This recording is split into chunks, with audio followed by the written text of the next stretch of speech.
Hello नमस्कार, तो स्वागत है आप सभी का आपके अपने यूट्यूब चैनल आईटी एग्जाम में। साथ ही एक वैकेंसी निकल के आई है आप लोग के लिए यहाँ पर बिजली विभाग की ओर से।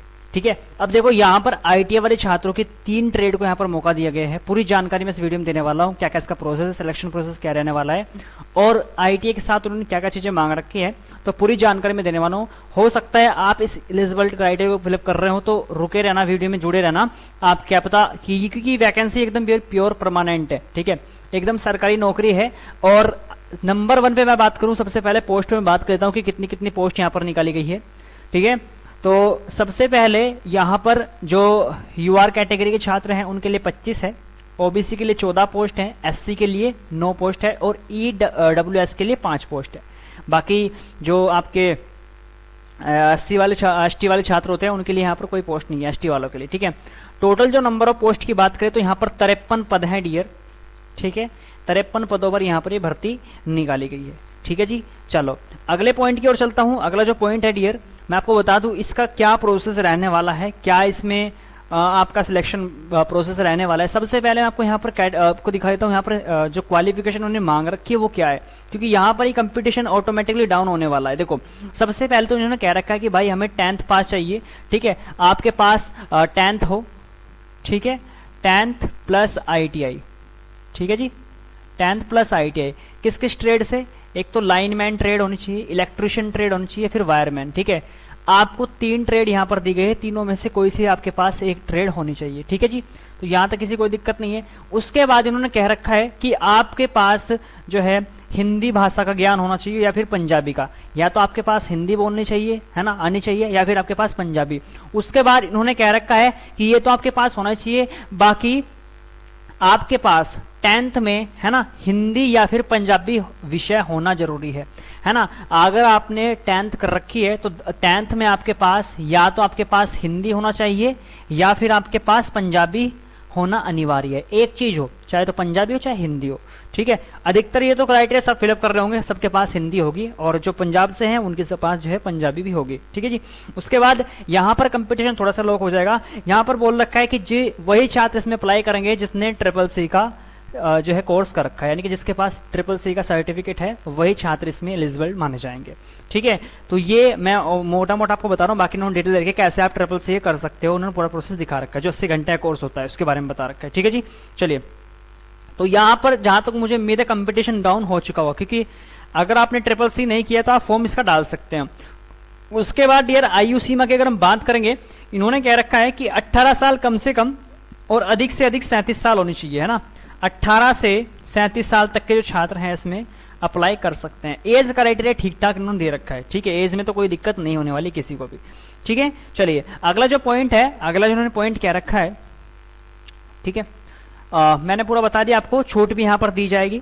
ठीक, 18-40 तक जो ओबीसी कैटेगरी के छात्र हैं उसमें भर सकते हैं फॉर्म। उसके बाद अगर हम बात करें एससी कैटेगरी वालों के लिए तो 18 से 42 साल तक आप इसमें भर सकते हैं, उनको भी छूट दी जाती है। ओबीसी वालों को 3 साल की छूट मिलती है और जो SC/ST वाले होते हैं उनको 5 साल की छूट दी जाती है। ठीक है, और इसके अलावा मैं आपको बता दूं इसका डियर क्या होगा, यहाँ पर मैं आपको मोड ऑफ सिलेक्शन के बारे में बताता हूँ। सबसे पहले कि इसका मोड ऑफ सिलेक्शन कैसे लिया जाएगा, तो डियर इसका एग्जाम होगा। ठीक है, एग्जाम होगा 100 नंबर का।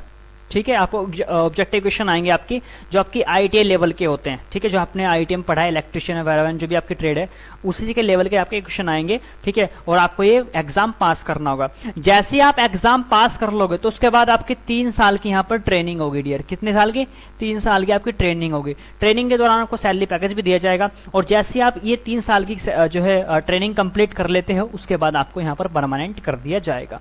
तो यहाँ पर ये प्रोसेस इन्होंने बोल रखा है। क्लियर है? चलिए अगला जो पॉइंट आता है, रिटन टेस्ट होगा, इसका ध्यान रखना 2 घंटे का। इन्होंने साफ साफ लिख दिया कि रिटन टेस्ट होगा 2 घंटे का, जिसमें आपके पास यहाँ पर 100 नंबर का होगा। ठीक है, उसके बाद अगले पॉइंट की ओर चलते हैं कि इसमें फीस क्राइटेरिया कितना है। मेन चीज क्या आती है, यहाँ पर फीस आती है।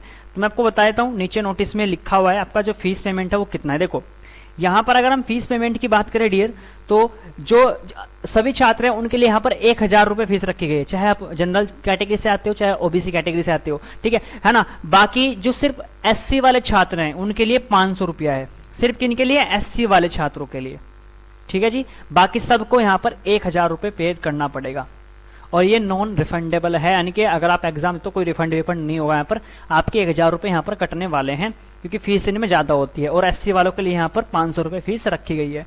उसके बाद एप्लीकेशन सबमिट ऑनलाइन फॉर्म की अगर हम बात करें डियर, तो इसके जो फॉर्म है डियर 9 जनवरी से स्टार्ट हो चुके हैं, ठीक है, 9 जनवरी से स्टार्ट हो चुके हैं। और यहाँ पर आप 31 जनवरी तक आप इसके जो है ना फॉर्म भर सकते हो, ठीक है जी। 31 जनवरी तक आप इसके जो है फॉर्म अप्लाई कर सकते हो, यानी कि हो सकता है, मतलब टाइम तो थोड़ा सा आपको ठीक ठाक दे रखा है इन्होंने, हाँ 20 दिन का आपको टाइम यहाँ पर दिया गया है, तो आप इसमें अप्लाई कर सकते हो। बाकी इसमें और कोई प्रोसेस नहीं है, ठीक है, ये एकदम प्योर परमानेंट नौकरी है।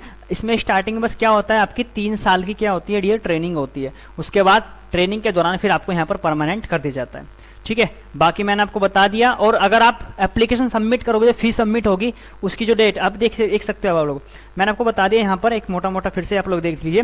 इसमें यहाँ पर 9 तारीख से तो आपके फॉर्म भरने स्टार्ट हो चुके हैं, 31 तारीख तक आप इसके फॉर्म भर सकते हैं, और 3 फरवरी तक, है ना, 3 फरवरी तक आप जो है इसमें फीस सबमिट कर सकते हैं। क्योंकि होता है ना कि आपने रजिस्ट्रेशन कर लिया और फीस आपकी सबमिट नहीं हो पाती, तो आपको यहाँ पर मौका दिया जाएगा कि आप 3 फरवरी तक इसमें फीस सबमिट कर सकते हैं, ठीक है जी। तो ये और यहाँ पर पॉइंट दे रखा था उन्होंने, बाकी आप लोग सब समझ गए होंगे। कोई भी आपका डाउट बनता था मुझे लास्ट में कमेंट कर सकते हैं, ठीक है। उसके बाद आपको अप्लाई कैसे करना है, अप्लाई करने के लिए मैंने नीचे डिस्क्रिप्शन बॉक्स में लिंक दे रखा है, वहां से क्लिक करके आप जा सकते हैं।